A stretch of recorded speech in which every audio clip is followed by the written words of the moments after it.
अब मैं वैसे विद्वान वक्ता को बुलाने जा रहा हूं, जो हमारे आज के विशिष्ट अतिथि हैं, मूल निवासी डॉक्टर प्रमोद राम, जिला आपूर्ति पदाधिकारी कोडरमा में अभी हैं, लेकिन इनका स्थानांतरण जो है वह खूंटी हो चुका है, अभी वहां योगदान नहीं दिए हैं। मैं उन्हें सादर आमंत्रित करता हूं उनकी बातों को सुनने के लिए।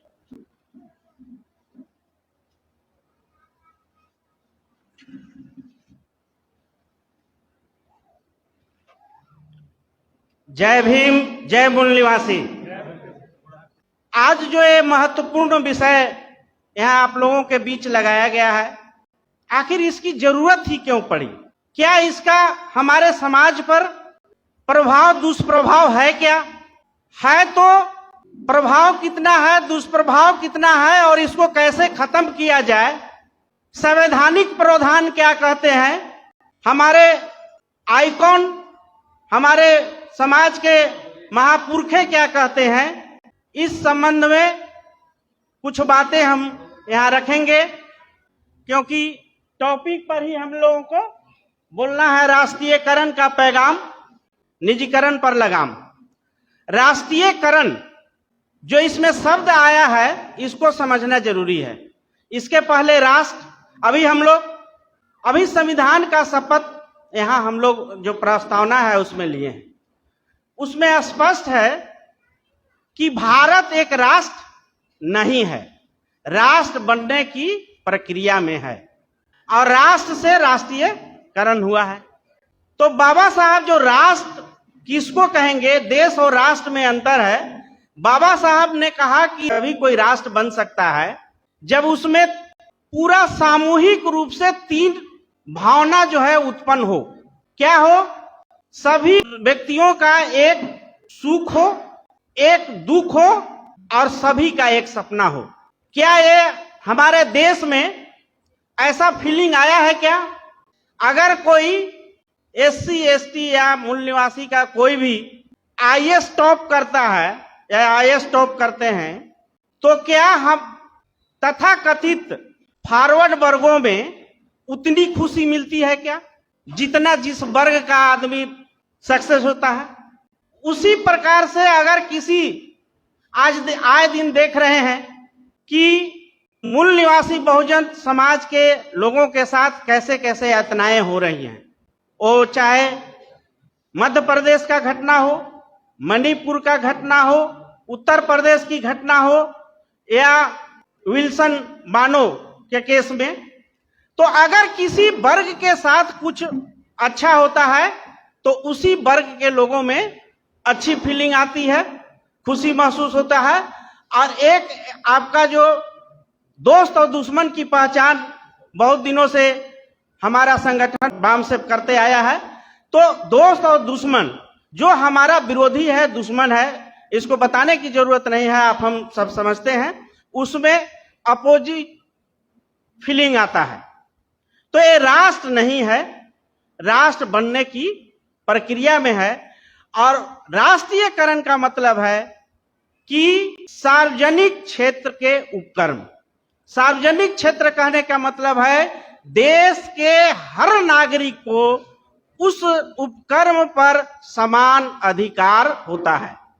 निजीकरण इसके विपरीत है, वो किसी एक विशेष वर्ग का उस पर मालिकाना हक होता है, उसका उद्देश्य भी सिर्फ और सिर्फ लाभ कमाना होता है। जबकि सार्वजनिक उपक्रम का जो देश का उद्देश्य है, हमारा देश कैसा है? कल्याणकारी देश है, वेलफेयर स्टेट है। तो जो देश का उद्देश्य है, वही उद्देश्य सार्वजनिक क्षेत्र के जो उपक्रम है उनका उद्देश्य होता है, कल्याणकारी होता है और उस पर सभी लोगों का, सब नागरिक का समान अधिकार होता है। तो राष्ट्रीयकरण जो हमारे उपक्रम है, जो संस्थाएं हैं, उद्योग धंधे हैं, उसका सिर्फ और सिर्फ एक फायदा नहीं है। हम लोग बहुत सारे अभी हमारे वक्त प्रस्तावक जो ने कहा कि उसको राष्ट्रीय उपक्रम को इसलिए निजीकरण किया जा रहा है क्योंकि आपको सार्वजनिक क्षेत्र में नियुक्ति में रिजर्वेशन का अधिकार मिला होता है। एक बात है।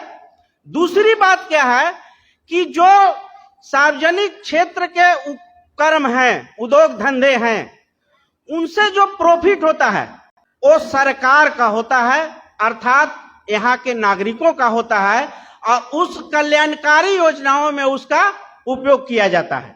तो इसके दूसरे एस्पेक्ट भी हैं। लेकिन आज जो जिस दौर में हम नए भारत में जी रहे हैं, जिसमें बोलना मना है, जिसमें सही बात कहना मना है, सही को सही नहीं कह सकते हैं, गलत को गलत नहीं कह सकते हैं, उस दौर में एक दौर ये भी आया है कि हमारे सभी सार्वजनिक उपक्रमों को प्राइवेट हाथों में बेचा जा रहा है। वो चाहे रेल हो, सेल हो, भेल हो, बीएसएनएल हो, बंदरगाह, एयरपोर्ट से सारे चीजों को जो प्रॉफिट में है, उनके जमीन का दाम भी नहीं मिल रहा है, और उसके लिए सरकार कह रही है कि अगर आपके पास पैसे नहीं है तो आप लोन ले लीजिए हमसे।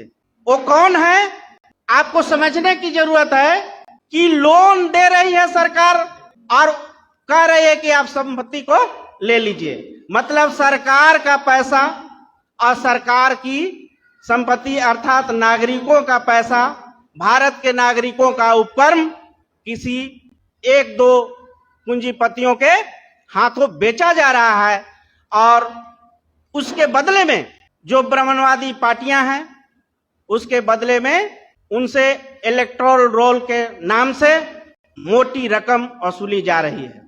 इसमें एक चीज और समझने की बात है कि जितने जो मनुवादी ब्राह्मणवादी राजनीतिक पार्टियां हैं, वो सब एक मत हैं।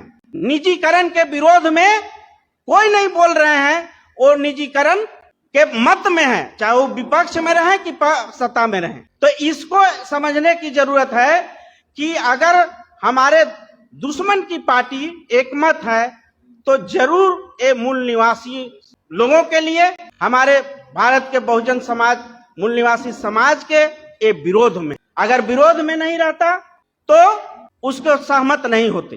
तो इसमें ये समझने की जरूरत है कि जो हमारी संपत्ति, जो राष्ट्र की संपत्ति है, जिसमें समान सभी नागरिकों का समान अवसर की व्यवस्था है, उससे आने वाले प्रॉफिट कल्याणकारी योजनाओं में काम आता है, तो उसको रोक करके ये एक दो हाथों में क्यों बेचा जा रहा है, ये मनुवादी सोच के तहत ये किया जा रहा है। और इसलिए कि उनके दिमाग में ये है कि अगर किसी समाज पर आपको अधिक दिनों तक शासन करना है, शोषण करना है उस समाज को, तो उसको आर्थिक रूप से, मानसिक रूप से कमजोर बनाना होगा, और इस मानसिक रूप से और आर्थिक रूप से कमजोर बनाने के वो उनके पीछे की छुपी हुई नियत को यहाँ पर वो लागू कर रहे हैं, ताकि आप उनके विरोध में उनसे हक और अधिकार की बातें नहीं कर सके। तो ये हम लोगों की समझने की जरूरत है। बाबा साहब ने कहा जितने भी उद्योग धंधे हैं, बाबा साहब क्या कहते हैं, जो निजीकरण कर रहे हैं, और उनका तर्क है कि घाटे में चल रहे हैं, और हमारे प्रधान सेवक लोकसभा में कहे कि सरकार का काम व्यवसाय करना नहीं है। वो भारत के संविधान के नीति निदेशक तत्वों के विरोध में बात करते हैं, और हमारा मूल निवासी बहुजन समाज का वहां सांसद कोई भी उसका विरोध नहीं करता है, क्योंकि या तो विरोध करने की उनके इच्छा नहीं है, साहस नहीं है, या जानकारी नहीं है। बाबा साहब जो कहते हैं कि जितने भी उद्योग धंधे हैं वो सभी राज के हाथों में होना चाहिए। राज मतलब देश के हाथ में होना चाहिए, राष्ट्रीयकरण होना चाहिए, निजीकरण नहीं होना चाहिए। दूसरी बात उन्होंने कहा कि जो प्रमुख उद्योग धंधे नहीं हैं, मदर उद्योग धंधे के अलावा भी कोई ऐसे उद्योग धंधे नहीं है, लेकिन वो बुनियादी हैं, तो वैसे उद्योग धंधे भी राज्य के अंदर होना चाहिए। तीसरी बात उन्होंने कहा कि बीमा का जो भी क्षेत्र है वो भी राज्य के हाथों में, आज प्राइवेट बीमा ज्यादा फल फूल रहे हैं। और एक हम लोग का नामी बीमा कंपनी थी LIC को भी डुबो दिया गया है, लेकिन आज भी लोग उस सरकारी संस्था पर लोग विश्वास करते हैं, और इसलिए सार्वजनिक क्षेत्र के उपक्रम को डुबो रहे हैं। उसको बदनाम कर रहे हैं ताकि निजी क्षेत्र के उपक्रमों का विकास हो सके। तो ये षड्यंत्र है। तीसरी बात, उन्होंने जो बीमा क्षेत्र के बारे में कहा कि बीमा क्षेत्र और इस तरह से बनना चाहिए कि जिसकी जो आर्थिक स्थिति है उस अनुपात वो किस्त अदा करे और वो सार्वजनिक क्षेत्र में जो हिस्सेदारी शेयर का बात है वो शेयर उनको मिल सके जरूरत पड़ने पर। तो बैंक और बीमा को भी उन्होंने कहा कि यह सार्वजनिक क्षेत्र में होना चाहिए। फिर उन्होंने कहा कि कृषि को राज्य का उद्योग का दर्जा देना चाहिए। और पांचवी बात उन्होंने कहा कि भूमि सुधार के कार्यक्रम भी होने चाहिए। जिन खेतीहर मजदूरों को भूमि का मालिकाना हक प्राप्त नहीं है, आप देखेंगे कि भूमि का असमान वितरण है।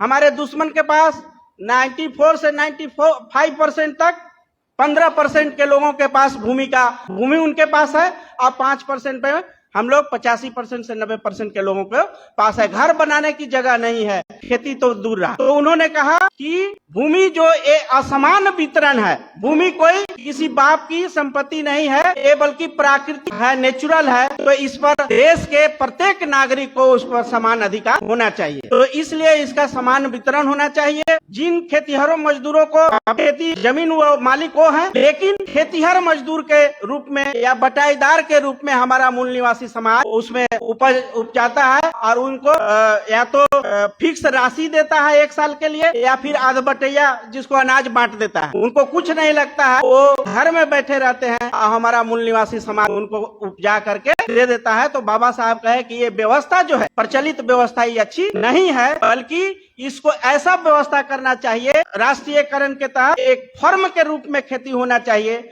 और जिन लोगों को खेती करने की इच्छा है वो उसको निश्चित राशि दे करके वो खेती उस पार्ट को करे और फिर जब चाहे वो छोड़ दे। और इस तरह से जो उपज हो वो सामुदायिक कलेक्टिविटी उसका हिस्सेदारी एक फिक्स हो और उस तरह से बंटवारा हो। लेकिन वो बात अभी तक यहाँ पर लागू नहीं हुई और वो चाहते थे कि इस तरह का अगर सरकार काम करती है तो इस व्यवस्था के तहत कोई न जमींदार होगा और न कोई भूमिहीन होगा। तो बाबा साहब जो बात कहते हैं कि ये निजीकरण नहीं होना चाहिए और हमारा संविधान का नीति निदेशक तत्व क्या कहता है, मैं यहाँ रखना चाहता हूं। संविधान के नीति निदेशक तत्व जो संविधान के भाग 4 में है, उसमें आप देखेंगे कि अनुच्छेद 36 से 51 का नीति निदेशक तत्व है और उसमें डायरेक्शन है, राज्य को डायरेक्शन है कि आपको किस तरह का कानून बनाना चाहिए जिससे कि लोगों को कल्याण हो और कोई भी लोग बेरोजगारी, आर्थिक समस्या या किसी भी तरह की सुख सुविधा से वो वंचित नहीं हो। तो मैं निजीकरण का है चूंकि इसलिए हम उसी पर बात रखेंगे। नीति निदेशक तत्व के ऐसे सभी अनुच्छेद महत्वपूर्ण हैं, परंतु हमें सार्वजनिक उपक्रम के संदर्भ में बात करनी है, इसलिए संविधान के अनुच्छेद 39 इससे संबंधित है। अनुच्छेद 39 कहता है कि राज्य अपनी नीति इस प्रकार बनाएगा तथा उसे संचालित करेगा जैसे पुरुष और स्त्री सभी नागरिकों को समान रूप से जीविका के पर्याप्त संसाधन प्राप्त होना। पर्याप्त संसाधन, जो ये बेरोजगारी है, जो ये भूखमरी है, एक किसके कारण है? हमारे वित्त मंत्री कहते हैं एक्ट ऑफ गॉड है, लेकिन मैं कहता हूं कि एक्ट ऑफ गवर्नमेंट है। ये निर्देश देता है हमारा संविधान कि इस तरह से आपको नीति बनानी चाहिए जिसमें कोई भी व्यक्ति बेरोजगार नहीं रहे, पर्याप्त संसाधन, रोजगार का पर्याप्त संसाधन हो। क्या है? क्या अगर नहीं है तो किसकी फेल्योर है और ये क्यों नहीं है, ये आपको सोचने पर मजबूर होना आपको चाहिए। दूसरा है समुदाय के भौतिक संसाधनों का स्वामित्व और नियंत्रण इस प्रकार से बटा हो जिसे सामूहिक हित का सर्वोत्तम रूप से साधन हो। अब इसका बंटवारा हो जिसमें सभी लोगों को समान हिस्सेदारी मिल सके, समान अवसर मिल सके। और तीसरा ग है कि आर्थिक व्यवस्था इस प्रकार से चले जिसे धन और उत्पादन संसाधनों का सर्वसाधारण के लिए अहितकारी नहीं हो, संकेंद्रण, अहितकारी संकेंद्रण नहीं हो। मतलब ये निजीकरण से किसको फायदा हो रहा है? एक अमुक लोगों को। और राष्ट्रीयकरण से किसको फायदा हो रहा है? देश के हर एक नागरिक को उससे प्रॉफिट जुड़ा हुआ है।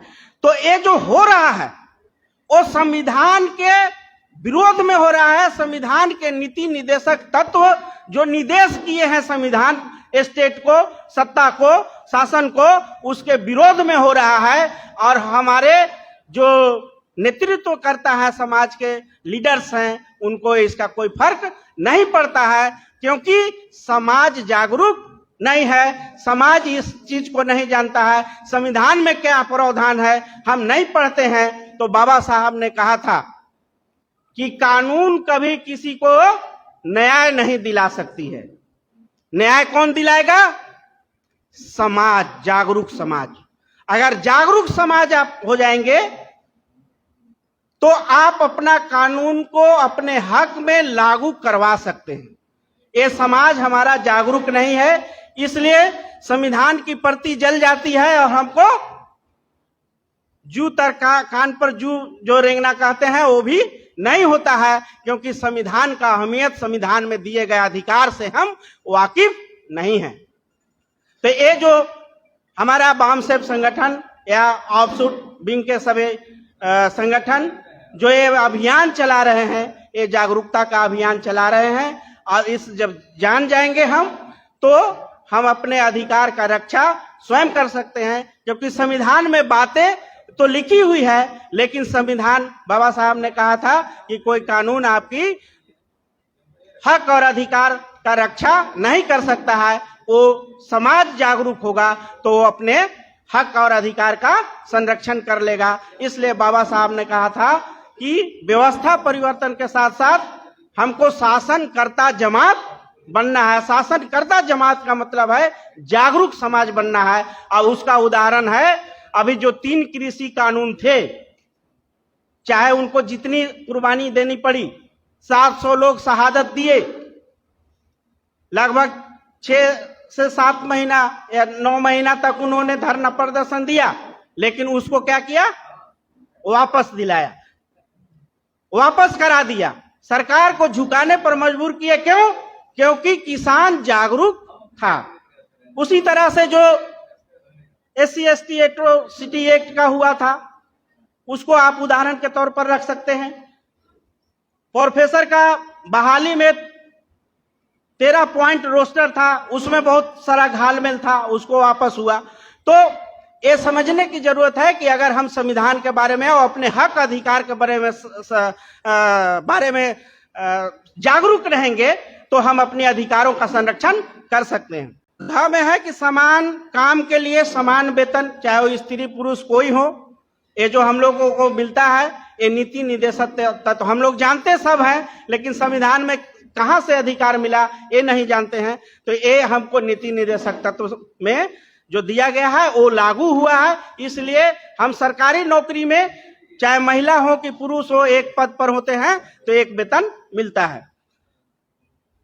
गम है कि पुरुष स्त्रियों, कामगारों के स्वास्थ्य और शक्ति का तथा बालकों के सुकुमार अवस्था समझने की जरूरत है। माने 14 वर्ष से कम उम्र के अवस्था का दुरुपयोग न हो और आर्थिक आवश्यकता से विवश होकर नागरिकों को ऐसे रोजगार में न जाना पड़े जो उनकी आयु और शक्ति के अनुकूल हो।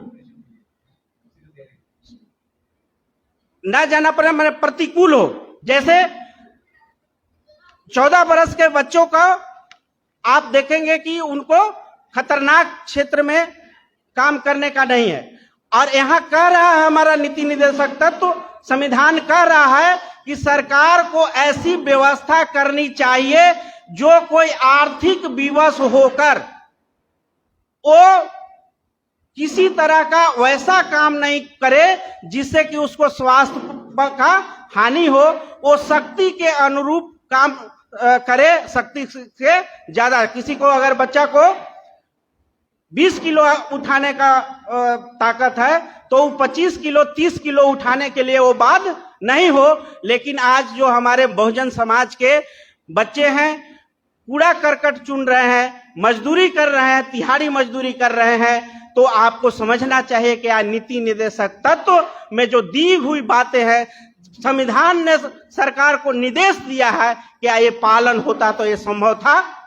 तो हम कह सकते हैं कि नीति निर्देशक तत्व का जो भी सरकार अभी तक रही है वो पालन नहीं कर रही है, इसलिए हमारे समाज के लोगों के साथ ऐसी बुरी स्थिति है। इसमें च में है संविधान के अनुच्छेद 39 का हम बात कर रहे हैं। उसमें है कि बालकों को स्वतंत्र और गरिमामयी वातावरण में स्वास्थ्य विकास के अवसर और सुविधाएं दी जाए और बालकों एवं अल्पवय व्यक्तियों को शोषण से तथा नैतिक का परित्याग की रक्षा की जाए। जो ये कहता है, जो अभी हम पहले बता चुके कि बालक अगर संविधान का में है कि 6 से 14 वर्ष तक के बच्चों को शिक्षा प्राप्त होना चाहिए। वो निःशुल्क शिक्षा था पहले, अभी जो वर्तमान सरकार है उसको अब निःशुल्क शिक्षा नहीं करके वो उत्तरदायित्व गार्जियन पर दे दिया। कोई भी आज 1950 से संविधान लागू है और आज हमारे गांव में बुजुर्ग, चाहे वो माता बहनें हैं चाहे भाई बंधु, वो जो अनपढ़ हैं, अगर संविधान लागू होता सही समय पर तो कोई भी अनपढ़ नहीं होता। तो आप इससे समझ सकते हैं कि संविधान में जो नीति निर्देशक तत्व दिए गए हैं, निर्देश दिए गए हैं सत्ता पक्ष को, वो नहीं होने के कारण आज हमारे समाज में बहुत आदमी अशिक्षित और बेरोजगार हैं। अनुच्छेद 39 का कहता है कि राज्य यह सुनिश्चित करेगा कि न्यायालय विधिक तंत्र इस प्रकार काम करे कि समान अवसर हो और कोई भी नागरिक किसी आर्थिक कमी के कारण न्याय से वंचित नहीं हो। हम लोग जानते हैं कि कोई भी यदि व्यक्ति वो आर्थिक रूप से अक्षम है और उसको न्याय चाहिए तो निःशुल्क वकील की व्यवस्था सरकार के द्वारा किया जाता है, लेकिन वो भी सिफर है। और आज के डेट में हम लोग को जो न्याय मिलना चाहिए, न्याय जो न्यायालय से मिल रहा है, हम आप उसको सभी लोग जान रहे हैं कि वो न्याय सही तरीके से मूल निवासी बहुजन समाज को नहीं मिल रहा है। तो ये नीति निर्देशक तत्व जो निर्देश किए हैं सरकार को, वो नहीं लागू होने के कारण ये जो गैर बराबरी है, डिस्क्रिमिनेशन है, ये इसके कारण है। और इसी डिस्क्रिमिनेशन को वो बनाए रखें, इसलिए हमारे सभी सरकारी संपत्ति को औने पौने भाव में बेचा जा रहा है। अब इसका विरोध हम लोग नहीं कर पा रहे हैं क्योंकि हम इसके बारे में, इनके फायदे के बारे में, इनके होने वाले दुष्प्रभाव के बारे में हम लोग नहीं जानते हैं।